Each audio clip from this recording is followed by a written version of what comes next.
tanan. Okay? Ang ihalang pakialam is those believers who are now becoming like Christ.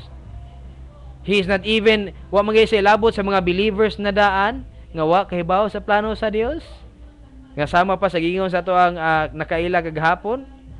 Nga, how about pastor, kung sige na lang siya og kapandol, og sige na siya kapandol, murag makauwa man kay pastor, nga magsige na lang siya kapandol over the same pandol again. And I said, yes. Because that's the old man, that's the old sin nature. Okay, and she just can't believe that a believer will do sin over and over again, over and over and over again. A believer, even doing the most of the sin sa iyang kinabuhi, and a believer in his life doing the greatest sin, kung doon na bagi greatest sin, consider nato diri sa atuang Dios, wala man gyud, no? Now let's go back. Okay? When you are going to make your own plan, make sure that that plan is consistent to His ultimate plan for your life, becoming like Christ. Okay? Now think about this. For example, if you are a young people, kung doon na may young people nagapaminaw karon or maminaw ni ini nga recorded messages nga atong ginakuan, if you are young people right now, wala pa kay bana, okay? Kung babae, wala pa kay asawa, kung lalaki, mo kini imuhang hunahuna, no? That if you want to become like Christ, if that's the ultimate plan for God sa imuhang kinabuhi, you will say, Lord, I want to become like Christ, and the only way nga mahitabo na is to learn about your word, not an hour every day, but more than an hour every day. And as you grow along, and well, time goes by, nahimo na kang 25 years old, you think about of a person marrying a person, a woman, maybe because you're a man, okay? A woman. But somehow you realize that the plan of the woman is just to have a baby, and doesn't really understand about marriage, doesn't really understand about family, okay? Doesn't even understand the concept about freedom, okay?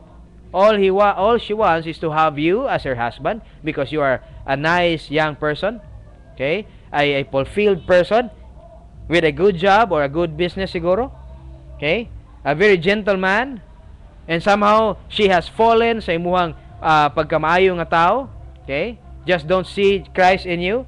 Ang iya lang nakita is that there is you who is an ideal man. An ideal man. And somehow you dated her and asked her about her plans, and he said, well, muna siya akong mga plano, and doesn't even talk about God's plan for her life. Guess what? When you marry the woman, okay, the next thing you will do is to get away from God's word. Okay? So make a plan that even having married a woman, that woman must understand also that your ultimate plan is to become exactly like Christ. If the woman does not understand that, guess what? He is not God's plan for your life. But if somehow nakita niya sa imuhang kinabuhi that there is Jesus Christ in you and living through you, and she is attracted sa imuhang kinabuhi and wants to become like the person of Jesus Christ also, guess what? Okay? Wait for the time until she gets the essential information and has ability to continue sa iyang life even inside marriage, continue sa iyang spiritual life even inside marriage, then maybe that person is God's plan for your life. Okay? Because again, God has set a plan, a predetermined plan for your life.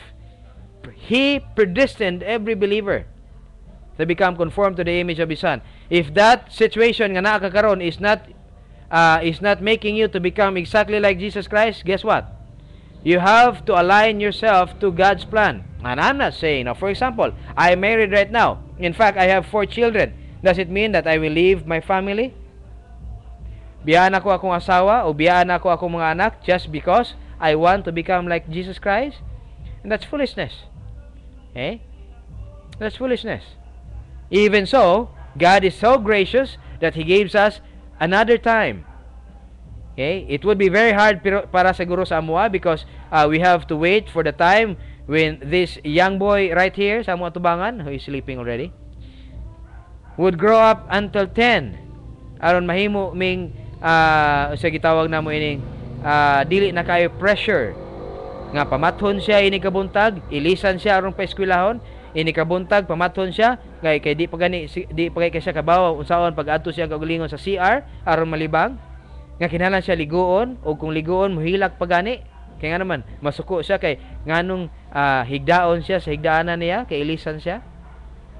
There are certain pressures in our lives that we cannot say to God, Lord, I cannot become like Christ because there are pressures in my life that cause me not to study your word.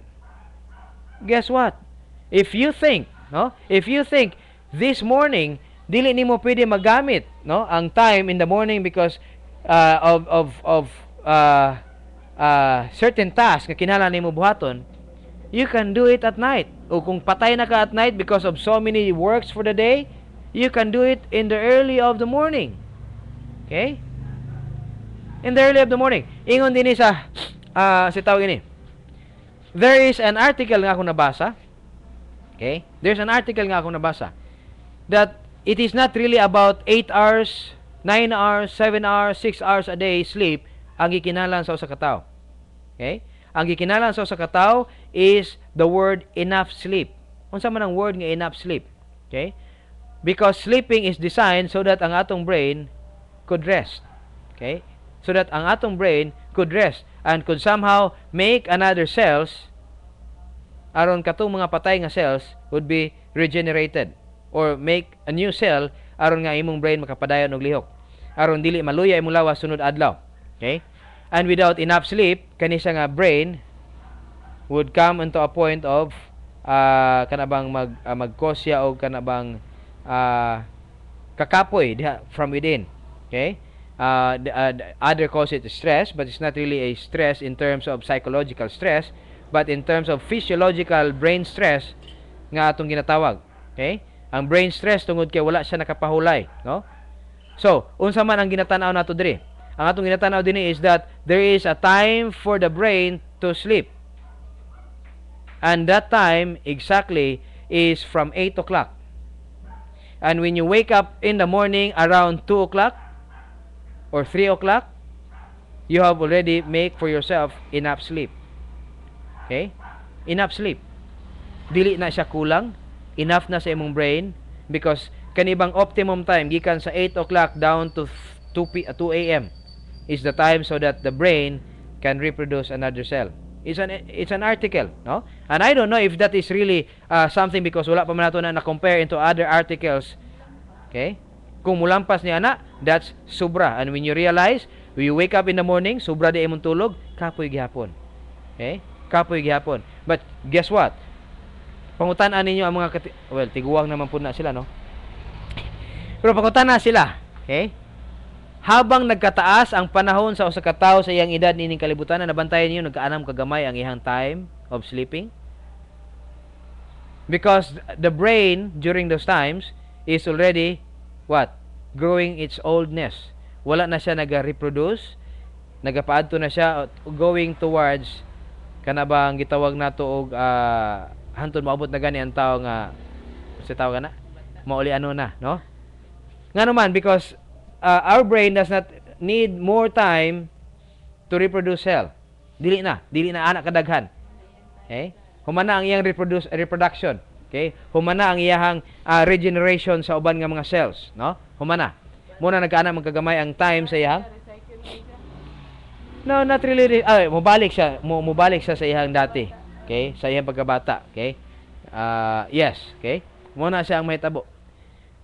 Nga naman, tungod kay dili na niya kinahanglan og dako kay nga time to regenerate other cells. Okay? Because the body realized that he is already growing old. Okay? He is growing old. So, unsa na lay mahitabo nini nga tao? The time nga natulog siya for 5 hours for the night, enough na siya saya. And guess what? For the whole day, wala man gani siya natulog bisag udto. Pero yung kawa ka gikapoy la? Wala man. Okay? Wala man. Okay? So pila gyud. Okay? It's not about 8 hours, it's just about the optimum time of sleeping, the right time of the night. Okay? Now let's continue. Nga nganong gistoryahan nato na because we are talking about the plan of God, and if the plan of God is to have yourself become conformed to the image of His Son, and how you will become conformed to the image of His Son, pinagi siyang pulong. And if if your certain circumstances imong kinabuhi mo nagakos mo nga dili ka na mahitabo, guess what? Okay, you have a very big problem. Okay? But God has a solution for that. Okay? You should understand that there is time for everything. There's time for everything. There's a time for study, there's time for work, there's time to eat, there's time to sleep, and there's time to die. Okay? Now, we'll be talking about predestination and calling and justification tomorrow because we're out of time.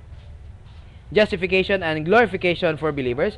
But before we end, ingon ni Apostle Peter for the last time, atong basahon gini, to obtain an inheritance which is imperishable and undefiled and will not fade away, reserved in heaven for you who are protected by the power of God through faith for a salvation ready to be revealed in the last time. Okay?